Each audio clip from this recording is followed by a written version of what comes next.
597. Prepare to set fire to the index card of allowable opinion. Your daily dose of liberty education starts here. The Tom Woods Show. Hey, everybody, don't miss out on the event of the year. Bob Murphy and I are hosting a cruise. That's right, it's the Contra Cruise, October 9th to 16th, 2016, aboard Royal Caribbean. Check it out at ContraCruise.com. Hey, everybody, welcome to another episode of the show. I really talked up this episode the other day, but as you're going to hear for yourselves, I was not exaggerating. I mean, you're going to have to pause and catch your breath in the middle of this episode, I'm telling you. Because my guest today is Dale Brown. Commander Dale Brown is the founder of the Detroit Threat Management Center. And all I'll say right now is that he founded that at a time when the Detroit police either could not or would not deal with the problem of violent crime. And so Dale Brown created a private, voluntary alternative that sought to do three things. First, try to stop all this violent crime. Second, try to prevent crime from occurring in the first place.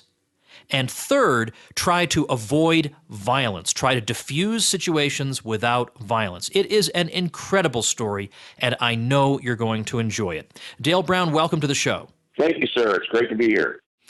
I am very interested in the Detroit Threat Management System. Give me the basic 2-minute pitch. Give me the overview of what you do and what's valuable about it. Well, what we do at Detroit Threat Management Center, first and foremost, is we are a school. We're an educational resource. We teach people how to manage threats for their families, for themselves, for their communities, and their corporations, and how to do it nonviolently. So it's how to create safety in general, an educational system. Then I took it a step further, and out of necessity, because people were being home invaded and murdered on the east side of Detroit, where I lived, and the reluctance of law enforcement to be preventive as opposed to prosecutorial, I had to create a long-term, sustainable solution to community safety. So at first, I just volunteered to protect families by getting the legal rights as the security for the buildings that they lived in to protect them.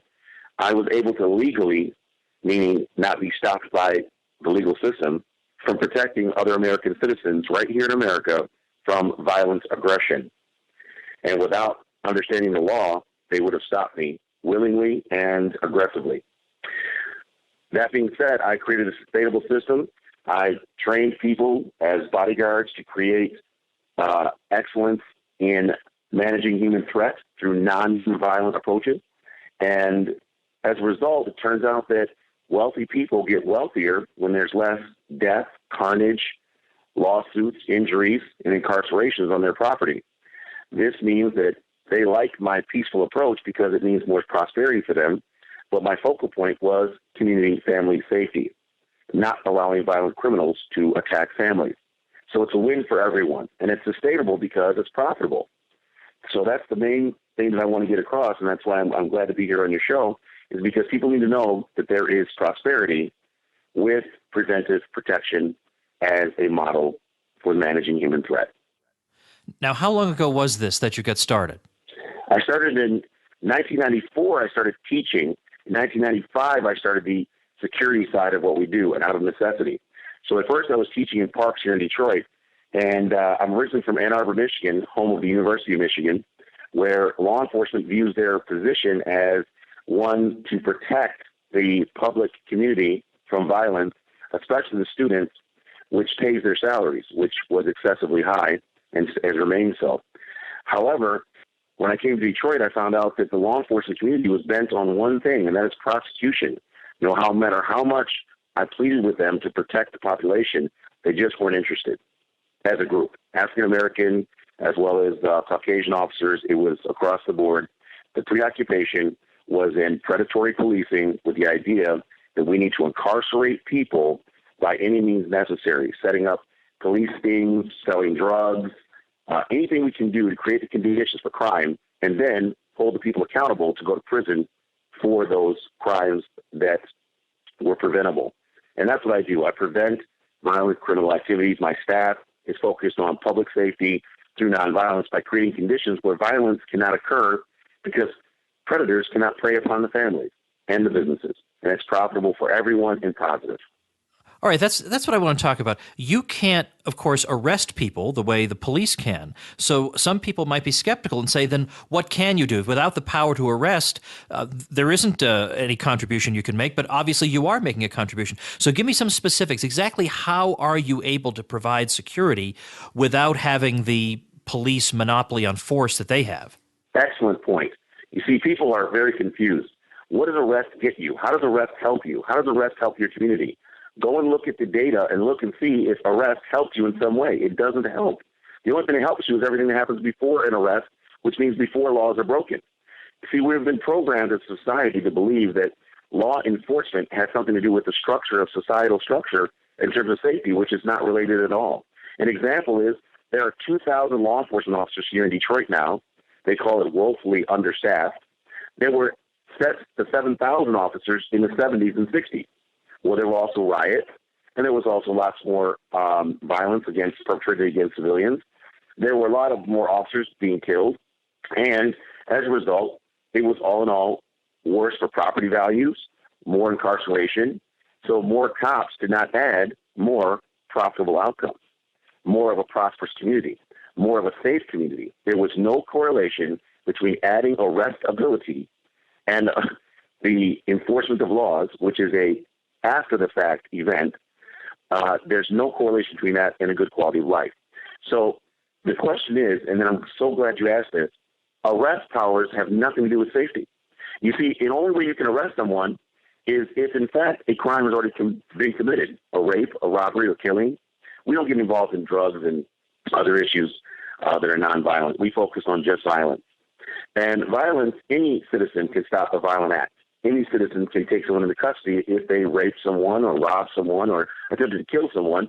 You can shoot and kill someone anytime you get ready to, anytime you want to intervene in someone else murdering another person. So that has nothing to do with arresting. And that's what we focus on is violence, not on, did you have a seatbelt on? Are you texting? Are you arguing outside loud? We don't want to arrest people anyway. And I teach people that this whole concept that we're under force, violence, aggression, and arrest is completely counterintuitive, counterproductive, and completely unnecessary. And that's what my model is demonstrating over 20 years here in the city of Detroit, downtown, in the neighborhoods, not in, Oshkosh, Bagosh, Michigan. This is the real city, and it really works. And if you look at crimemapping.com, you will see an extremely low amount of crime anywhere that we work. And this is the most important part. Altruism and mission-motivated action is the purpose of the organization, and it's the foundation. If I go forward in a safety situation with the idea that I'm just here to prosper and be profitable, then what happens is the moment I'm in true danger, I have to back down. I have to leave because there's no prosperity in death. And death is a possibility when you are interacting with people, whether you're in Colorado at a movie theater or at a college campus where most of our mass shootings are taking place, which I think is interesting since people are very worried about trailer parks and inner city ghettos. You never have mass shootings there. But if you're going to intervene, you can't think about prosperity because you're about to die. So what happens is you have to think about the love of humanity. And that's very important to get across to your audience, is that if we're going to protect our families, our communities, and our corporations, we can only do that with love, not with law enforcement. The enforcement of laws takes place after they've been broken, which means your family's been raped, robbed, or killed. You've already had a shooting at your business, and you are now financially in a negative situation. And, of course, you're very unhappy with rape, robbery, and killing that happens to your family or in your community. So what is it that you're able to do then before the fact to stop these things from happening? Is it a lot of patrolling? Oh, it's what we call a scanning. Deter, detect, defend. So the first thing we do is basically think about everything you think about in terms of law enforcement, and we do the exact opposite. So a police officer thinks you're a threat. So what they do is pull you over. If we think you're a threat, what we do is pull up to you and talk to you. If a police officer thinks you're a threat, what they do is stay back away from you and pull out their gun. What we do is get so close, you can't pull out your gun. A police officer believes you're a threat, so they begin to talk to you in an autocratic, aggressive fashion. What we do is build a psychological bridge to explain to you that there's no need, there's no option for violence, there's no opportunity, and there's nothing to gain. So you must leave now, and I'm letting you leave. My staff is letting you leave. You can simply go. Now, this works in any situation where the human being is attempting to achieve something. Now, when it's psychological, meaning the person is not thinking well, they're on drugs or they're insane, then our training works very well because we're able to read their body language ahead of time and know that they're about to draw the weapon anyway, and we're able to take them into custody and take them down without injuring them and without letting them pull out their gun. Now, again, we're in Detroit, so this is not theory. This is what we do. This is why none of my staff members are dead. 6 of us have been shot as we were learning over these years that my ultra-violent viewpoint was wrong. I was a martial artist all my life, a firearms instructor. I have lots of guns, and I love guns. I'm a gun enthusiast. But that has nothing to do with public safety. An example, the Secret Service has guns, and they never use them. The police have guns, and every dead police officer had a gun at the time of their death. So gun was not the answer in those situations. Well, the answer was in a superior thought process by being able to perceive situations before they happen, be in position to dominate in situations which were dedicated, and create a psychological bridge for someone to go down into a peaceful outcome. And this is completely unique and a new paradigm shift in public safety, and it works, and I can prove it. So it's no longer theory, it's not speculation, it's not anecdotal. The law enforcement community is responding extremely well to our training system and the outcomes that we're having because they're getting full credit for it if you look at their crime data. So there's no special police crime data data point that says, does the public safety private sector help your stat? That is not an option to data to their data. So all they know is I have less 911 calls in this area. I have less injured and killed in this area. I have less violence in this area. Therefore, I'm good. And that's law enforcement getting credit for our work. And that's fine. I don't care. What I care about is public safety, families not living in fear and in terror right here in America. Well, that brings up a question I was going to ask you anyway. What is your relationship with the police, and has it changed over time? It definitely changed. It was terrible at first. Law enforcement was very obstruction-oriented. Their objective was to, and as I realized, I grew up in the suburbs. I'm African-American. The people that I grew up with were primarily Caucasian.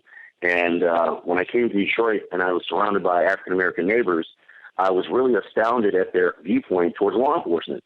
I was really shocked. I couldn't believe that they had no trust for them because I'd always seen police officers as professional and helpful. So I was very shocked to find out that I was giving them bad advice by telling them to go to the police and report what's going on and go to the police station and you got to work with the police.